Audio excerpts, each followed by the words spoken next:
Hi, I'm going to show you how to set up keyword tracking in SERP360. We'll cover three things: adding websites, entering keywords, and organizing everything into categories. Don't worry if you've never done this before. The system guides you through each step. Let's start with domains, since everything else builds from there. A domain is simply your website address. Before we can track any keywords, SERP360 needs to know which websites to monitor. One thing worth knowing: domains belong to your current workspace.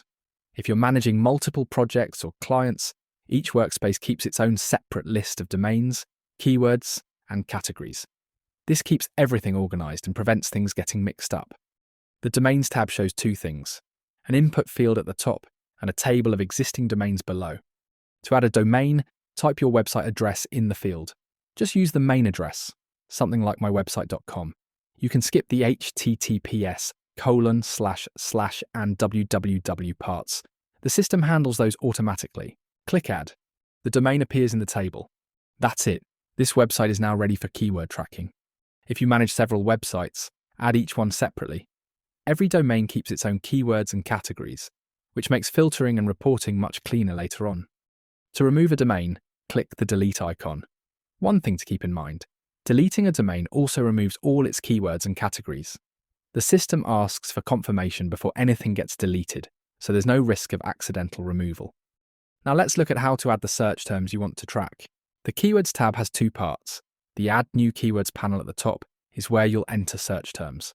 The table below shows everything already added. Click Add New Keywords to expand the form. First, select which website these keywords belong to. The drop-down shows all domains in your current workspace. Now you can enter your keywords. Type them in the text box, one per line or separated by commas. Either way works. For example, a coffee business might add coffee brewing methods, best espresso machine, and cold brew coffee recipe. You can add as many as you need in one go. You'll also see an optional category field. If these keywords all belong to the same group, like brewing guides or product reviews, you can select or create a category here. It gets applied to the entire batch, which saves time when adding lots of related keywords at once. Click Add Keywords. The terms appear in the table below, ready to track. The filters help you find specific keywords quickly. You can search by name, filter by domain, or narrow down to a particular category. The counter at the top updates to show how many keywords match your current filter. Categories group related keywords together. Instead of analyzing hundreds of individual terms, you can see how entire topics perform. This makes reporting much clearer, especially as your keyword list grows.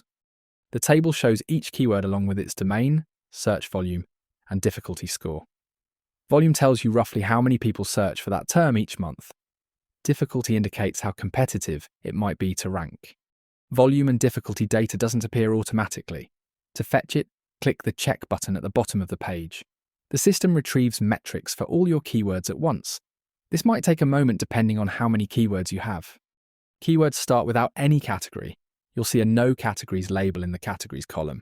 To assign a category, click the Add button next to any keyword. A panel opens with a drop-down. You can select existing categories or create new ones on the fly. To create a new category, just type its name. You'll see a Create Category option appear. Click it, and the category gets created and assigned in one step. It's now available for other keywords in this domain too. Keywords can belong to multiple categories if that makes sense for your content. A coffee brewing guide might fit both brewing methods and beginner guides. Assign as many as you need. To remove a category from a keyword, click the X on the tag. The keyword stays. Only the category link gets removed. For a bigger picture of all your categories, let's look at the Category Tags tab. This shows everything at a glance. The stats at the top display total categories, how many are in use, how many sit empty, and how many domains have categories. Each card shows a category name, which domain it belongs to, and how many keywords use it. Cards with a coloured indicator are actively assigned to keywords. A grey indicator means the category exists, but nothing uses it yet. The filter buttons help you focus on what matters. Click in Use to see active categories. Click Unused to find categories that might need attention or deletion. You can also create categories here before assigning them to keywords. Select a domain, type the category name, and click Add Category. It's now available whenever you edit keywords for that domain. That covers the essentials. The key to success here is starting simple. Add your main domain, enter your most important keywords, and group them into a few logical categories. You can always expand later as your needs grow. Whether you're tracking 10 keywords or 10,000, this structure scales with you. And that's managing keywords in SERP360.